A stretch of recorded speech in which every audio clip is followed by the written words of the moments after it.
Sean todos bienvenidos a Ríos de Vida, fluyendo en la gracia del Espíritu Santo.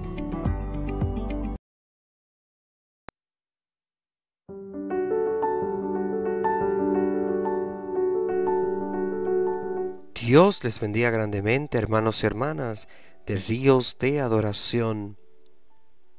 Un estudio de la palabra de Dios para la gloria y la honra de su santo nombre. Este es su canal Radio Fe Carismática Católica. Demos gloria y honra al nombre de nuestro Señor. Y hoy damos gracias al Señor porque es bueno, porque es eterna su misericordia. Y le decimos a Él: Espíritu Santo, ilumínanos y santifícanos. Cristo, luz esplendorosa que brillas en las tinieblas, Rey de la vida y Salvador de los que han muerto, concédenos hoy vivir en tu alabanza. Oh Espíritu Santo, transfórmanos en ofrenda grata del Señor. Oh Jesús, que anduviste los caminos de la pasión y de la cruz, concédenos que unidos a ti en el dolor y en la muerte resucitemos también contigo. Hijo del Padre, Maestro y hermano nuestro, tú que has hecho de nosotros un pueblo de reyes y sacerdotes, enséñanos a ofrecer con alegría nuestro sacrificio de alabanza. Rey de la gloria, esperamos anhelante el día de tu gloriosa manifestación, para poder contemplar tu rostro y ser semejantes a ti. Abrimos el corazón para entrar en tu presencia, para que tu Espíritu Santo hoy nos ilumine, nos santifique y nos llene totalmente de la gracia santificadora. Gracias, Señor, por este momento, porque tu palabra nos recuerda que estás vivo y que vives en medio de nosotros. Te bendecimos y te glorificamos, Señor. Adoramos tu nombre. Abre nuestro corazón, abre nuestro entendimiento para que podamos hoy aprender de ti, aprender de tu amor, de tu santidad y de tu justicia. Ayúdanos a ser como tú, Jesús. Te damos gracias, Señor, en tu nombre poderoso, por la fuerza de tu Santo Espíritu. Bendito Dios, el Espíritu de la verdad, que vive y reina por siempre en unidad. Bendito Dios, te damos gracias, Señor. Amén. Hermanos y hermanas, recuerde dejar me gusta, comentar, suscribirse si aún no se ha suscrito y también compartir este estudio bíblico para la gloria y la honra del Señor. Que el Señor abra nuestros labios y que nuestra boca proclame su alabanza. El tema correspondiente este día, hermanos, es los grandes momentos de la historia de la salvación, como hemos estado hablando, y en esta parte ya nos centramos en hablar acerca de las grandes lecciones de la historia santa. En este tema lo que intentamos es hacer de forma de resumen o de síntesis cuáles son esas ideas más fundamentales que Dios nos ofrece en el Antiguo Testamento sobre Dios y la esperanza de los hombres ante Dios. Y el Antiguo Testamento precisamente es un conjunto enorme de materiales muy diversos, como nosotros hemos estudiado, no solo por el origen, por la fecha de composición, sino además por sus autores o por los temas que tratan. Por eso resulta difícil saber con claridad cuáles son las lecciones más fundamentales que ese conjunto de escritos nos presente. Aunque existe el peligro de que el árbol tape al bosque, es decir, que nos quedemos quizá prendidos de una lección particular y perdamos de vista el conjunto. Y por otra parte, también puede ocurrir que tengamos ideas dispersas sobre el Antiguo Testamento, ideas muy desorganizadas, ideas sin ajustar, que cada uno esté en su sitio. Entonces nos pasaría a nosotros como al que tiene todas las piezas de un mosaico o de un rompecabezas, de un puzzle, pero piezas que no están colocadas cada una en su debido lugar. Entonces, claro, que a quien le pase eso en realidad lo que le ocurre es que no sabe lo que Dios ha querido enseñarnos a través de la maravillosa revelación del Antiguo Testamento, como el que tiene las piezas desorganizadas del rompecabezas. En realidad no sabe la imagen que allí se representa. Y eso queda evidenciado, hermano, que en este tema no pretendemos recoger todas las ideas fundamentales del Antiguo Testamento. Lo que queremos es ir de lo esencial, partir de ahí, de lo esencial, la imagen de Dios que nos ofrece en el Antiguo Testamento y cuál es la esperanza básica que le cabe al hombre ante ese Dios. Aquí nosotros hablaremos acerca de la revelación de Dios, la fidelidad de Dios y la promesa y la esperanza. Objetivos al iniciar este tema en esta semana es aprender qué es lo fundamental que nos enseña el Antiguo Testamento sobre Dios, cómo es el actuar de Dios con respecto al hombre, cómo reacciona el hombre, cómo reacciona Dios ante el pecado del hombre y en qué consiste la promesa esencial de Dios al hombre. De esta manera, hermanos, iniciamos hablando de las grandes lecciones que nos deja esta historia fascinante de nuestro Señor. La afirmación fundamental, hermano, del Antiguo Testamento sobre Dios es que este es único, el único Dios. Y la norma principal del documento de la alianza lo dice claramente, hermanos. No tendrás ningún otro Dios junto a mí. Éxodo capítulo 20, versículo 3. Esta verdad es tan elemental para nosotros porque no era una cosa tan clara ni tan obvia para los antiguos israelitas, porque ellos vivían entre unos pueblos llenos de falsos dioses. De ahí que Israel lo sabía. Y en Israel se tuvo que luchar constantemente, hermano, contra los falsos dioses. Y nosotros lo hemos escuchado en los temas anteriores. Esta lucha alcanza su punto culminante con la contienda de Elías con los profetas de Baal, el dios falso. Hasta que aquellos falsos profetas tuvieron que reconocer el Señor es el Dios verdadero. Y por eso los verdaderos profetas de Israel tienen que defender constantemente esa verdad fundamental. El profeta Amós anuncia que Yahvé es el único conductor y juez, incluso de los pueblos extranjeros. Isaías afirma que incluso los seres celestes se tienen que cubrir la cara ante la gloria aplastante del único Dios. Es más, hermano, los dioses de los imperios terrenos son Elilín, vanidad, no ser. Jeremías llama a los dioses de las naciones Jehvé, el soplo del viento, o también lo llama no Dios. Y por fin el segundo Isaías canta de manera solemne: no hay otro Dios fuera de mí, Dios justo y salvador, no lo hay fuera de mí. Isaías capítulo 45, versículo 21. Pero sobre esta afirmación fundamental del Antiguo Testamento hay que realizar dos observaciones importantes. En primer lugar, no se trata de una verdad filosófica, hermano. Es importante que usted lo sepa. Resultado de una demostración teórica, esto se trata más bien de una experiencia vivida por el pueblo en su vida y en su historia. Porque a través de la promesa del Éxodo y de la alianza, el pueblo mismo experimentó que no tenía otro Dios fuera del único Dios de Israel.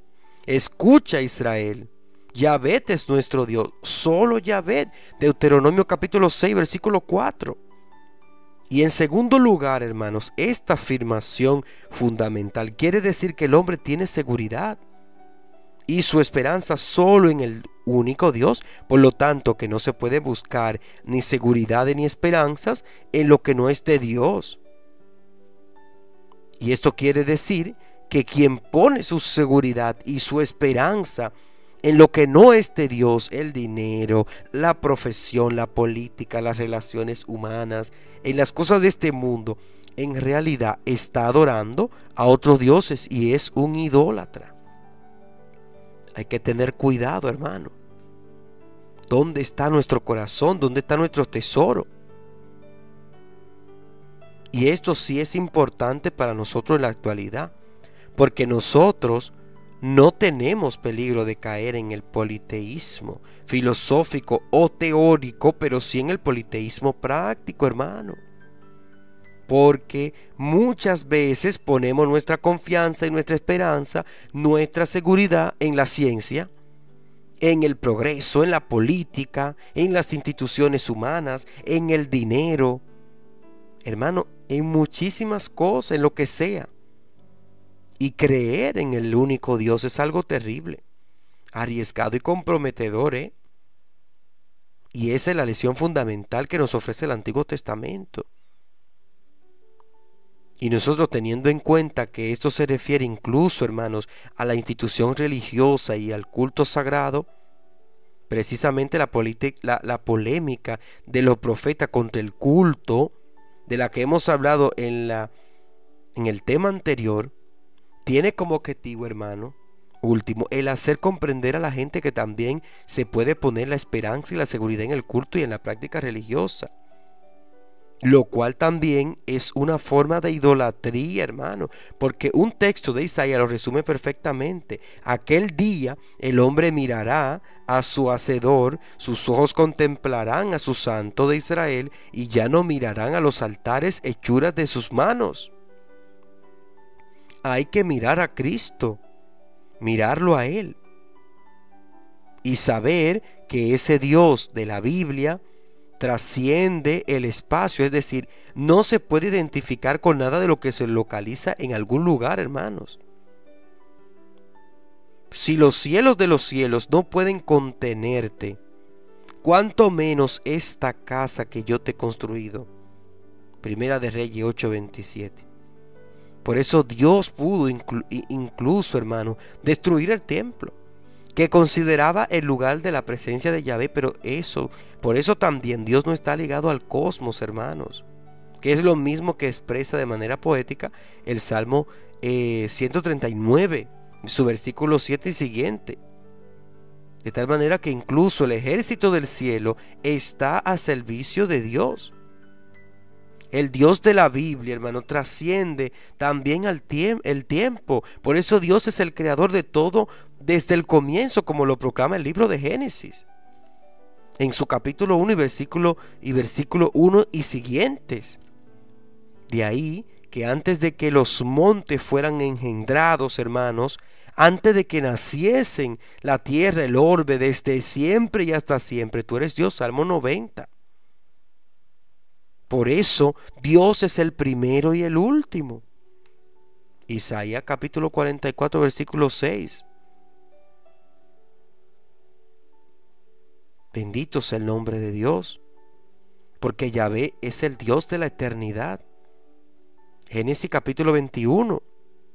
Hermanos, esto quiere decir de una manera contundente y definitiva que Dios no se identifica ni se confunde con nada de lo que pasa en el espacio y el tiempo, con nada de este mundo, nada de lo que ocurre en la historia. Dios es el Señor soberano, el Todopoderoso. Por eso Dios crea las estrellas, las llama por su nombre. Por eso, por la palabra de Yahvé fueron hechos los cielos y la tierra, pues Él habló y fue así, mandó y se hizo, hermano. Salmo 33, versículos 6 y 9. Y esa es la idea, hermanos, que se recoge en el libro de Génesis, en su capítulo 1, sobre la creación universal, y que se repite en Job, capítulo 37, versículo 6, y también el Salmo 147, versículo 15. Dios es distinto de todo lo que el hombre puede abarcar. Todo lo que el hombre pueda conocer, indagar, manipular. Dios es el trascendente, el que está sobre todo y lo domina todo, y en nosotros debe permanecer esa palabra, de saber que existe esa grandeza, de que ese Dios de la vida, ese Dios de la victoria, camina en medio de su pueblo, renovando, hermano. Y de igual forma, este Dios trascendente y tremendo no es un Dios lejano al hombre, hermanos. Como muchos dicen en la actualidad, que es un Dios lejano porque permite las guerras, porque permite las situaciones, porque permite tal. Si tú eres tan bueno, ¿por qué permites estas cosas? ¿Y usted cómo es en su vida? Dios es bondad, hermano. Dios es cercanía, Dios es solidaridad. Dios es caridad, amor, paciencia, misericordia. Y esta idea está expresada en la Biblia, hermano, con el término Hesed, que significa misericordia, solidaridad en el pensamiento y en la acción entre personas que se unen mutuamente en una relación comunitaria. Por eso Dios es el que tiene Hesed por 1000 generaciones, hermanos. Éxodo capítulo 27, versículo 6. O también el que es rico en Hesed, hermano. Éxodo 34, 6. El que es rico en misericordia. De ahí que el Hesed es un elemento constitutivo de la alianza, hermano. De tal manera que Yahvé es el que guarda la alianza, y el Hesed, hermano, es el que guarda la alianza y la misericordia, la solidaridad, la bondad, la cercanía, bendito Dios. Eso es, hermano. Y es que existe una unión muy estrecha entre la alianza que Dios hizo con el pueblo y la misericordia, el Hesed, que siempre mantuvo hacia el mismo pueblo. Y quizás usted se pueda cuestionar cómo es posible que el pueblo que Dios eligió, que salió de Egipto y que luego llegó a la tierra prometida, cayó en el destierro. ¿Cómo Dios lo permitió? Pero es que Dios es cercano, bondadoso y solidario. Pero cada uno de nosotros tenemos una cédula, un pasaporte con que identificarnos, y eso también tiene peso, hermano. El pueblo de Israel extravió su mirada de Dios y cayó en el destierro, cayó en el pecado. Usted, hermano y hermana, pregúnteselo. Usted debe preguntárselo hoy, para que usted también no caiga en ese tipo de acciones. Usted sea liberado en el nombre del Señor. Bendito sea, Señor. Y por eso Dios, hermanos, no denuncia los repetidos quebrantamientos de la alianza, sino que por el contrario, Él perdona la iniquidad, la rebeldía y el pecado. Hermano, usted lo sabe que es así. Somos perdonados. Éxodo capítulo 34, versículo 7. Es más, hermano, esta benevolencia de Dios se extiende a todas las criaturas, como dice el Salmo 33, 5. Y sobre todo se trata de una benevolencia plena y eterna.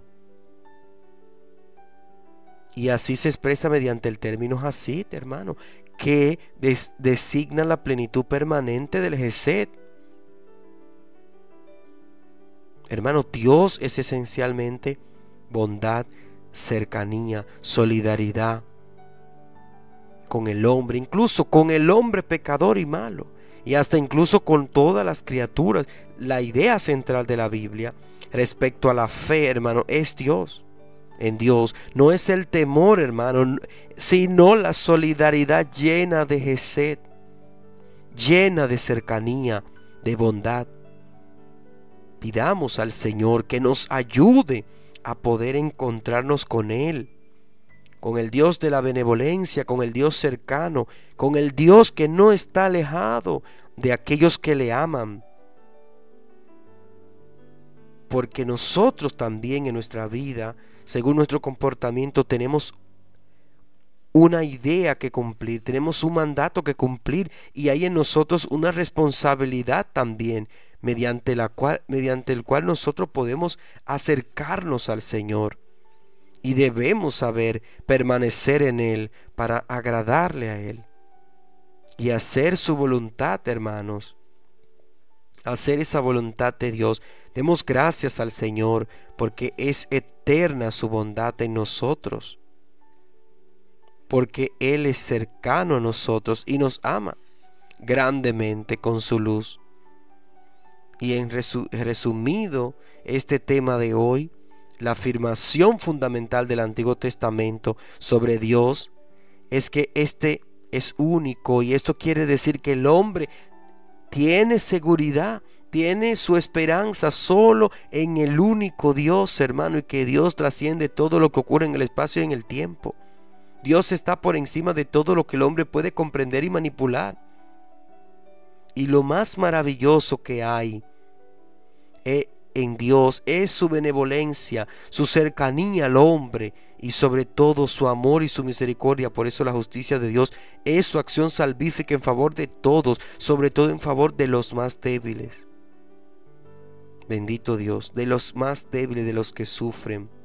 Gracias, Señor, por tu paz, por tu sabiduría, que nos alimenta, que nos ayuda a seguir firmes, Señor. Oh Señor, autor de la vida, a quien Dios resucitó de entre los muertos, y que por su poder nos resucitará también a nosotros.